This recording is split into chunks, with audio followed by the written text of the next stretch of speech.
നമസ്കാരം കൂട്ടുകാരെ, നിങ്ങളിൽ ഇങ്ങനൊരു വാർത്ത ആരെങ്കിലും ശ്രദ്ധിച്ചോ എന്ന് എനിക്കറിയില്ല. അതായത് മെറ്റ വരും ദിവസങ്ങളിൽ അല്ലെങ്കിൽ നെക്സ്റ്റ് മന്ത് ഏകദേശം 10% ആൾക്കാരെ അവരുടെ ജോലിയിൽ നിന്ന് മെറ്റ പിരിച്ചുവിടുന്നു. അത് റൗണ്ട് ഒരു 8,000 ആൾക്കാരുണ്ടായിരിക്കും. അതുപോലെ തന്നെ 6,000 ഒഴിവുകളുള്ള സമയത്താണ് ഏകദേശം 8,000 പേരെയും കൂടെ അവർ പിരിച്ചുവിടാൻ നോക്കുന്നത്. ഇത് മെറ്റയുടെ മാത്രം കാര്യമല്ല, മൈക്രോസോഫ്റ്റ് ഇതുപോലെ തന്നെ 7% ആൾക്കാരെ പിരിച്ചുവിടുകയല്ല, വോളണ്ടിയർ റിട്ടയർമെൻറ്റ്, അതായത് VR കൊടുത്തു വിടുന്നു. അതായത് നിലവിൽ ആർക്കെങ്കിലുമൊക്കെ വിട്ട് പിരിഞ്ഞ് പോകണമെങ്കിൽ അവർക്ക് ഒരു നിശ്ചിത എമൗണ്ട് കൊടുത്ത് അവരെ പിരിച്ചുവിടുകയാണ്. മൈക്രോസോഫ്റ്റ് ഇതാദ്യമായിട്ടാണ് VR കൊടുത്ത് ആൾക്കാരെ പിരിച്ചുവിടുന്നത്. സോ ഇത് മെറ്റയുടെയും മൈക്രോസോഫ്റ്റിൻ്റെയും മാത്രം കാര്യമല്ല. പറഞ്ഞു വരികയാണെങ്കിൽ നൈക്ക്, ഗോപ്രോ ഉൾപ്പെടെ ഏകദേശം 40ഓളം വൻകിട കമ്പനീസാണ് ഇതുപോലെ ആൾക്കാർ പിരിച്ചുവിടുന്നത്. നമുക്കറിയാം, പണ്ട് കമ്പ്യൂട്ടർ വന്നപ്പോഴത്തേക്ക് ഒരുപാട് ആൾക്കാരുടെ ജോലി നഷ്ടപ്പെട്ട പോലെ, ഇൻ്റർനെറ്റ് വന്നപ്പോഴും ഒരുപാട് ആൾക്കാരുടെ ജോലി നഷ്ടപ്പെട്ട പോലെ, നമ്മുടെ AI വന്നപ്പോഴത്തേക്കും ഇതിന് 2-3 വർഷം മുന്നേ തന്നെ എലോൺ മസ്ക് പറഞ്ഞിട്ടുണ്ട് AI ഈസ് വെരി ഡേഞ്ചറസ് എന്ന് പറഞ്ഞിട്ട്. സോ അതുപോലെ തന്നെ AI വന്നപ്പോഴത്തേക്ക് ഒരുപാട് ആൾക്കാരുടെ ജോലി നഷ്ടപ്പെടുകയാണ്. സോ വരും ദിവസങ്ങളിൽ അറിയാം ആർക്കൊക്കെ ഇനി ജോലി ഉണ്ടാകുമെന്ന്. ഇത് പറയാനുള്ള കാരണം, ഇപ്പം മെറ്റയുടെയും അല്ലെങ്കിൽ 40ഓളം വൻകിട കമ്പനീസ് ജോലി ചെയ്യുന്നവരുടെ ജോലി പോയാൽ നമുക്കെന്ത് നഷ്ടമെന്ന് വിചാരിക്കുന്നവരാണ്.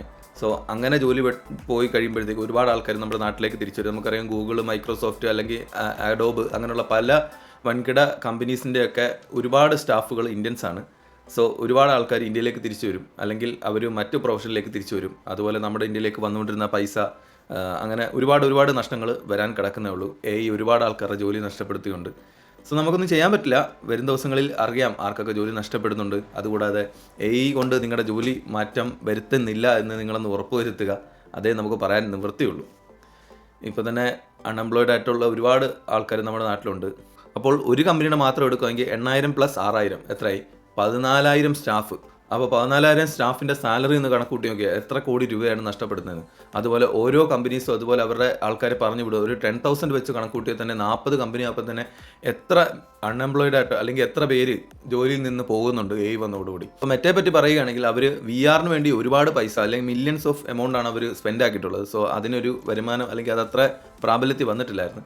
സോ അതുകൊണ്ടാണ് മറ്റ് കമ്പനീസ് AIയിലേക്ക് ഫോക്കസ് ചെയ്യുമ്പോഴത്തേക്ക് പറഞ്ഞ പോലെ സ്വാഭാവികമായിട്ടും മെറ്റയ്ക്കും അതുപോലെ AIയിലേക്ക് ഫോക്കസ് ചെയ്യേണ്ടി വരും.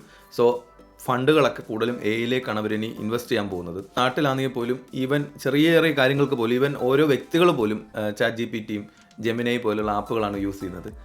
ഈവൻ ഫോട്ടോഷോപ്പ് അല്ലെങ്കിൽ എഡിറ്റിംഗ് ആപ്പുകൾ, അല്ലെങ്കിൽ എഡിറ്റിംഗ് ചെയ്തുകൊണ്ടിരുന്ന ആൾക്കാർ, വീഡിയോ എഡിറ്റിംഗ്, ഇങ്ങനെയുള്ള എല്ലാ ആൾക്കാരുടെയും ജോലികൾ ഒരുപാട് നഷ്ടപ്പെട്ടിട്ടുണ്ട്. ഈവൻ ക്യാമറ ഇറങ്ങിയപ്പോൾ തന്നെ ഒരുപാട് ഫോട്ടോഗ്രാഫേഴ്സിൻ്റെ ജോലി നഷ്ടപ്പെട്ട പോലെ തന്നെ എഡിറ്റിംഗ് ഇപ്പം നമ്മുടെ വീഡിയോസ് ഏതെല്ലാം എടുത്തിട്ട് നമ്മളത് AIയിലിട്ട് കൊടുത്തു കഴിഞ്ഞാൽ അത് AI ജനറേറ്റ് ചെയ്ത് തരുന്നുണ്ട്. സോ എല്ലാവർക്കും അറിയാവുന്ന കാര്യമാണ്. സോ ഇങ്ങനൊരു വാർത്ത പലരും മിസ് ചെയ്തിട്ടുണ്ട്. ആരും പല ഇൻഫ്ലുവൻസേഴ്സ് അതൊരു വാർത്തയായിട്ട് അല്ലെങ്കിൽ ഒരു കണ്ടൻറ്റായിട്ട് ഇട്ടതായിട്ട് കണ്ടില്ല. സോ അതുകൊണ്ട് ഒരു വീഡിയോ ഇട്ടത് മാത്രം. Okay, then bye, thank you.